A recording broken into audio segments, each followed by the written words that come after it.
আমার স্রষ্টাকে, অথচ তিলি তিলি তিনি আমাকে প্রতিবার তিলে তিলে আমার জন্মের ব্যাপারে আমার মা বাবা কেউ কিছু না জানতে না, দে নো নাথিং, কিচ্ছু জানে না, কসম খেয়ে বলছি।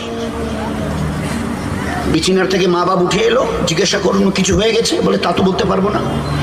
এক মাস গড়িয়ে যাবার পরে মা সাসপেক্ট করে, হাজব্যান্ডের কাছে বলে যে স্টেশনটা কোথায়, তাই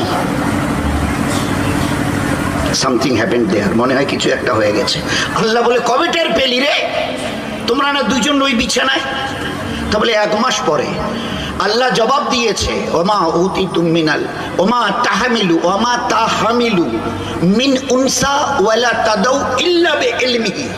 একটা মায়ের পেটে বাচ্চা কবে আসবে আমি জানি, এরা দুনিয়া তো দূরের কথা, এরা 2 জন পর্যন্ত জানে না।